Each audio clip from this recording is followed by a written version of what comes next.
অজান দেশৰ ৰজা আছিল ৰজা বিক্ৰমাদিত্য। ৰজা বিক্ৰমাদিত্য ৰাজ্যত ধন ধানেৰে চাৰিওদিশ ভৰপূৰ হৈ আছিল। কোনো এটা দিশতে একো হৰে কমি নহৈছিল।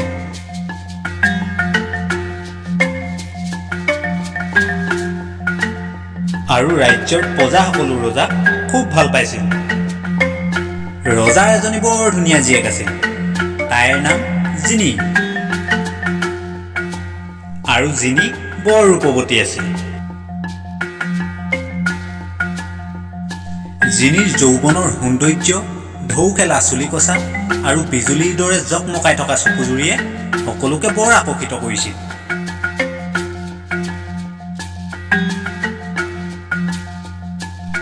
বহু ৰাজকুমাৰে জিনিক পাবলৈ ইচ্ছা কৰিছিল আৰু ৰাজকুমাৰী জিনিয়ে সকলোকে বৰ উপলুঙা কৰিছিল। কাৰোবাক যদি কিবা এটা অজুহাত দেখুৱাইছিল আৰু কাৰোবাক কিবা এটা।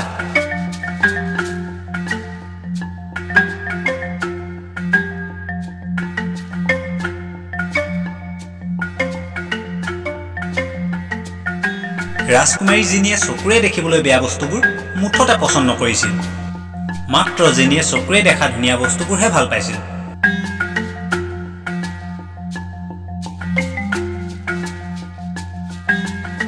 ৰাজকুমাৰী জিনিৰ প্ৰতিটো জন্মদিনত মহাৰাজে একোটা বৰ ধুনীয়া উপহাৰ দিছিল।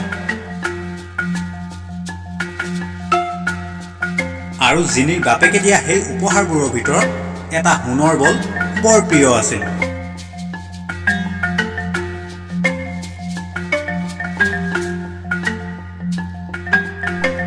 আজৰি সময়ত ৰাজকুমাৰী জিনিয়ে ৰাজহাউলিৰ কাষতে থকা ধুনীয়া বাগিচাখনত ধুনীয়া বলটো লৈ কেতিয়াবা কেতিয়াবা খেল ধেমালি কৰি খুব আনন্দ পাইছিল।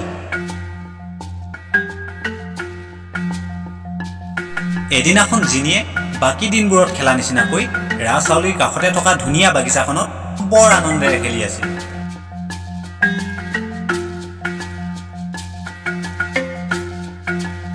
সেইদিনাখন জিনিয়ে তাৰ ধুনীয়া বলটো ওপৰলৈ দলিয়াই দলিয়াই খেলি আছিল। জিনিয়ে ওপৰলৈ দলিয়াই দিয়া বলটো সূৰ্যৰ কিৰণত সংযোগ হৈ আৰু বেছিকৈ জিলিকিব ধৰিছিল আৰু জিনিয়ে তাকে দেখি বৰ আনন্দ পাইছিল। এবাৰ জিনিয়ে বলটো বৰ জোৰেৰে ওপৰলৈ দলিয়াই পঠিয়াইছিল আৰু বলটো গৈ গৈ বাগিচাখনৰ মাজতে থকা এটা পুখুৰীত পৰিলেগৈ। জিনিয়ে বলটো আনিবলৈ বলটোৰ পাছে পাছে দৌৰি গ'ল। পুখুৰীত পৰা বলটো প্ৰথমে পদুমৰ পাতত উপঙি আছিল আৰু জিনিয়ে কিবা এটা উপায় কৰি বলটো আনিবলৈ চেষ্টা কৰোঁতে পানীলৈ বাগৰি গ'ল আৰু বলটো সোণৰ হোৱাৰ বাবে পানীত ডুব গৈ বলটো একোৱে দেখি নোপোৱা হৈ পৰিল। জিনিয়ে তাৰ প্ৰিয় বলটো পাবলৈ পুখুৰী পানীত ইফালে সিফালে চাইছিল যদিও পুখুৰী পানীবোৰ বৰ দ হোৱাৰ বাবে জিনিয়ে বলটোৰ একো মুহূৰ্তকে নাপালে আৰু জিনিৰ বৰ দুখ লাগিব ধৰিলে।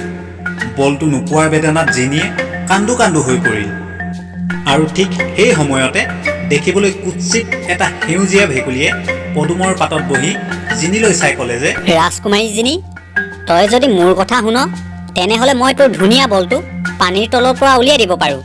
ৰাজকুমাৰী জিনিয়ে তাৰ প্ৰিয় বলটো পাবলৈ ব্যাকুল হৈ আছিল আৰু ভেকুলীটোৱে কোৱা সকলো কথাই মানিম বুলি কৈছিল। হ'ব ভেকুলী, মই তই কোৱা সকলো কথাই শুনিম, কিন্তু মোক অতি সোনকালে পানীৰ তলৰ পৰা বলটো উলিয়াই দে।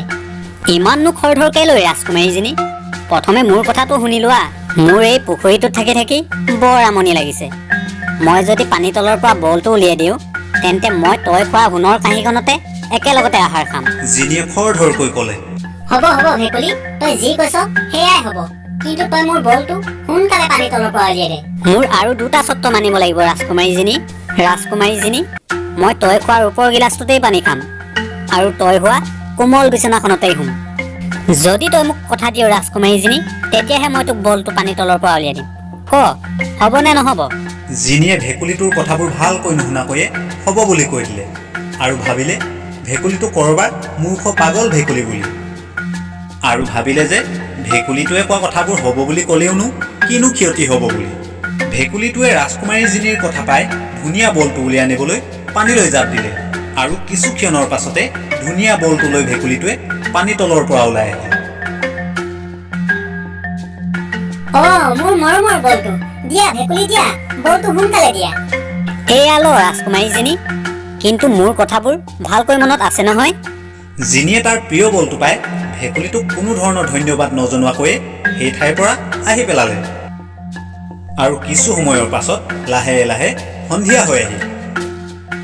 সন্ধিয়া ৰাজকুমাৰীজনীয়ে তাৰ পৰিয়ালবৰ্গৰ সৈতে আহাৰ খাবলৈ বহিল। আৰু ঠিক আহাৰ খাবলৈ লওঁতে কোঠাটোৰ দুৱাৰখনৰ ফালে কপ কপ কৰি এটা শব্দ শুনিবলৈ পালে। আৰু কোঠাটোৰ ভিতৰত থকা সকলোৰে দৃষ্টি সেই দুৱাৰখনৰ ফালে গ'ল।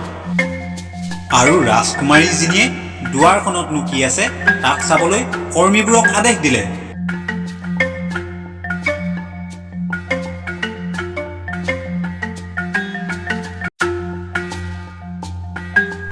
আৰু কৰ্মীবোৰে দুৱাৰখন খুলি দেখে যে দুৱাৰদলিত এটা ভেকুলী ৰৈ আছে।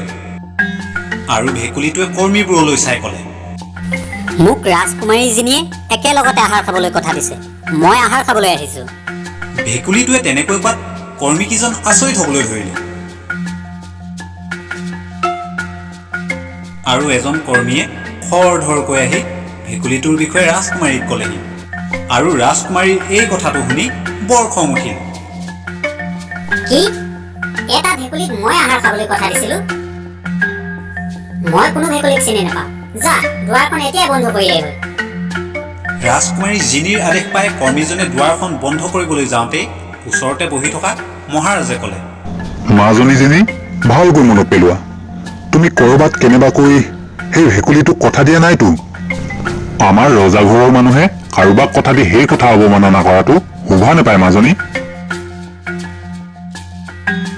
মহাৰাজৰ কথা শুনি ৰাজকুমাৰীজনীৰ বুকু কঁপি উঠিল। আৰু কোঠাটোৰ ভিতৰত থকা সকলো ব্যক্তিয়ে ৰাজকুমাৰীজনীলৈ কৌতুকেৰে চাই ৰ'ল।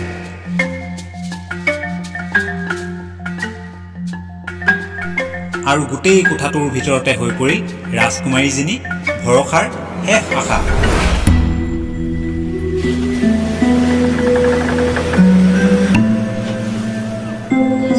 ৰাজকুমাৰী জিনিৰ এতিয়া কি হ'ব? বাহিৰৰ দুৱাৰ দলিত ৰৈ থকা ভেকুলীটোক ৰাজকুমাৰীজনীয়ে ভিতৰলৈ আহিবলৈ অনুমতি দিবনে? অহা খণ্ডত চাবলৈ পাব।